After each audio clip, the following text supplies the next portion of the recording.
xarunta Obesity Center oo adeega caafimaad ee ay bixiso uu hadalhayn badan sababay shalayna ay soo baxday in la xiro ayaa maamulka xaruntaas markii ugu horeysay waxa uu faahfaahin ka bixiyay xariga xarunta. Dr. Kamaaludiin Cabdicasiis oo ah milkiilaha xarunta Obesity Center oo warbaahinta kula hadlay xaruntiisa ayaa sheegay inuu jiro amar ka soo baxay dhinaca dawladda oo xaruntaas lagu xiray. Dr. Kamaaludiin ayaa sheegay in shaqada uu hayo uusan kalsooni darro ka qabin uuna rajaynayo in xaruntiisa dib loo fasixi doono. xaqiiqatan way jirtay in xaruntayda hakad la geliyay maalintii shalay ahayd si ku meel gaara iyadoo la igu yiri walibana dadka dhahaya dhakhtarkii waa la xiray waxba ma ka jiraan si sharaf leh igu yimaadeen igu yiraahdeen in su'aal lagu wareystaa la rabaa waxaad sameynaysaa in laga ogaado research lagu sameeyo and then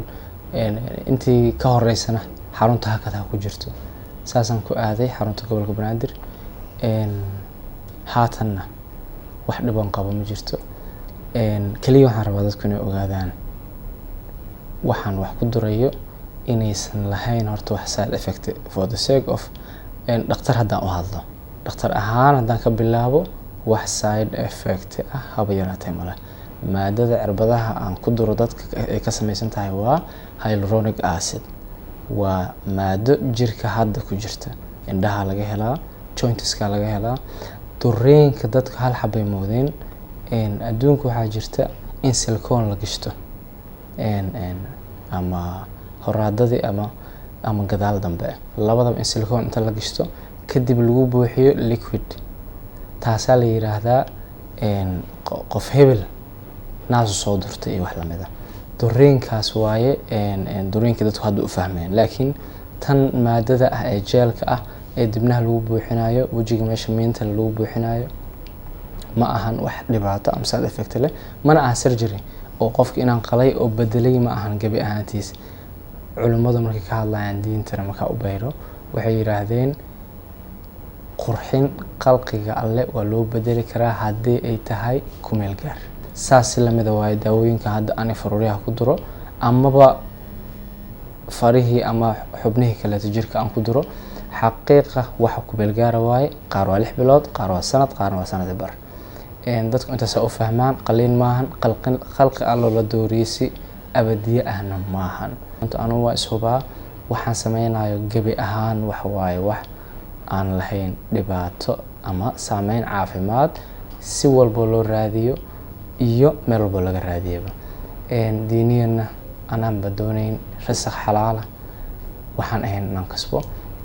waana mahadsantihiin Soomaalidu waa iska dad oo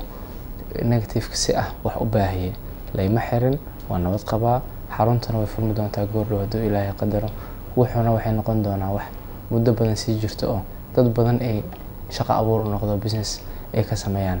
maadadan u sheegi say u kala yihiin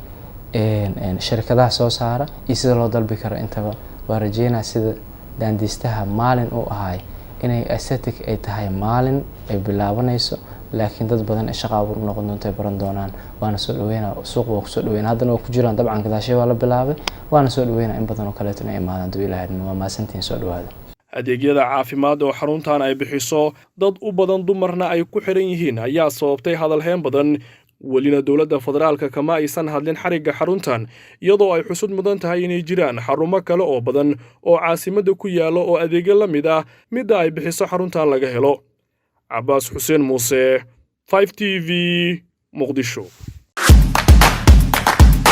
abka Dahab Plus iyo casriyeynta adeegyada shirkadda Dahab Shell Dahab Plus oo kuu fududeynaya isla markaasina kuu koobaya dhammaan baahiyaha adeeg ee e-Dahab Dahabbay iyo adeegyada shirkadda Somtel markasta iyo mar kastaba ku isticmaal applicationka Dahab Plus